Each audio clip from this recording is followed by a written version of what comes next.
One of the best pieces of advice I ever got was get good at Git. Few things are more scary for a software engineer than screwing something up with Git. After weeks of writing the perfect code, you submit a pull request and end up with a bunch of embarrassing failed checks and merge conflicts. Next thing you know, you're scrambling on Stack Overflow looking for a solution that will likely just add gasoline to the fire. Git was created by a guy much smarter than us. He knew if he made it too easy, it would make us weak. Instead, he wanted to give us the glory of overcoming the challenge.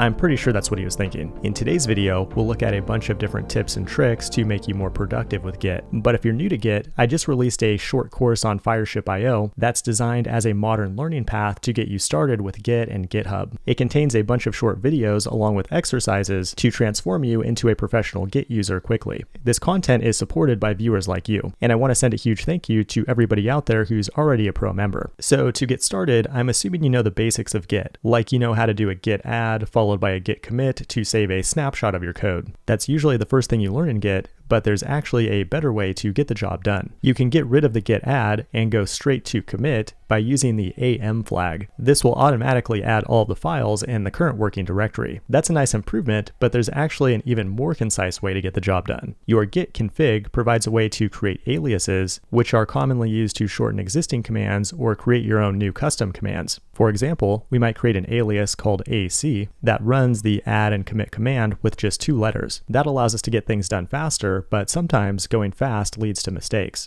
Clearly mistakes were made. What if you made a typo on your last commit message? Instead of resetting and creating a new commit, the amend flag followed by a new message will simply update the latest commit. Or maybe you forgot to include or stage a couple files with your last commit. You can also update the last commit with new files by using the amend flag, and if you want to keep the same commit message, add the no edit flag as well. But keep in mind, this only really works if you haven't already pushed your code to a remote repository, unless you like to live dangerously, in which case you can do a git push with the force flag. This will overwrite the remote commit with the state of your local code. However, if there are commits on the remote branch that you don't have, you will lose them forever, and your coworkers might not be too happy about that. Don't make me swing on you, bro. But what happens if you push some code to a remote repository, then realize it's complete garbage and never should have been there in the first place? The git revert command allows you to take one commit and go back to the state that was there previously. It's kind of like an undo, but it doesn't remove the original commit from the history. Instead, it just goes back to the original state, and that's much easier than trying to put things back together like a trauma surgeon.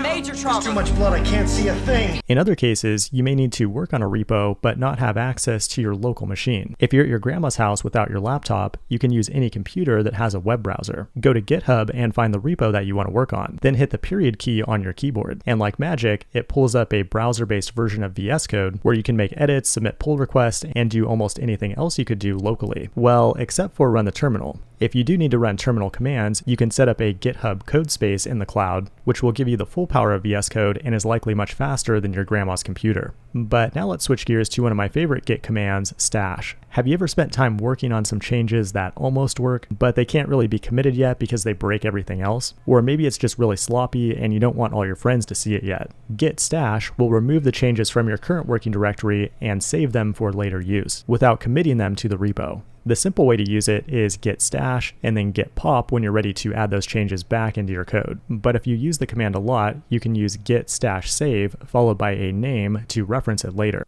Then when you're ready to work on it again, use git stash list to find it, then git stash apply with the corresponding index to use it. Now, if you want to use a stash at grandma's house, you're pretty much SOL, unless you use a GitHub code space, in which case your stashes would be saved in the cloud. That's pretty cool, but now I have a public service announcement for developers in the modern era. Historically, the default branch in Git is called the master branch, but post 2020, this term is no longer the preferred nomenclature. Refer to it as main, mega, or mucho to stay out of trouble. To change it, use git branch followed by the M flag and rename it to main, or maybe get creative and invent your own name. Now, another command you're probably familiar with is git log to view a history of commits. The problem with this command is that the output is harder and harder to read as your project grows in complexity. To make the output more readable, add the options of graph, one line, and decorate. You can now see a more concise breakdown and how different branches connect together. But if you're looking at the git log, there's likely a commit in there that's currently breaking your app.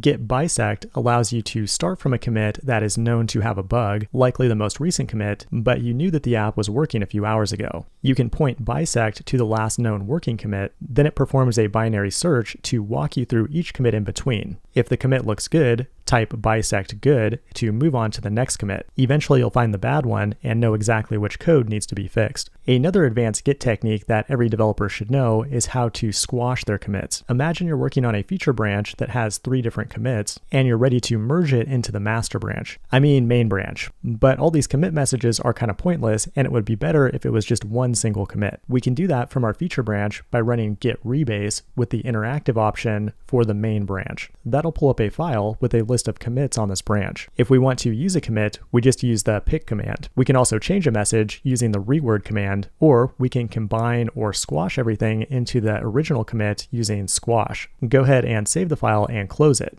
Git will pull up another file prompting you to update the commit message, which by default will be a combination of all the messages that you just squashed. And if you don't like all the messages to be combined, you can use fixup instead of squash when doing the rebase. To be even more productive, you can also use fixup and squash flags when making commits on your branch. When you do that, it tells Git in advance that you want to squash them, so when you go to do a rebase with the auto squash flag, it can handle all the squashing automatically. Now, if you maintain a repo, one tool that can be very useful is Git hooks. Whenever you perform an operation with Git, like a commit for example, it creates an event, and hooks allow you to run some code either before or after that event happens. If you look in the hidden Git directory, you'll see a directory there called hooks, and inside of it, you'll find a bunch of different scripts that can be configured to run when different events in Git happen. If you happen to be a JavaScript developer, there's a package called Husky that makes it much easier to configure Git hooks. For example, you might install it with npm, then create a script that will validate or lint your code before each commit,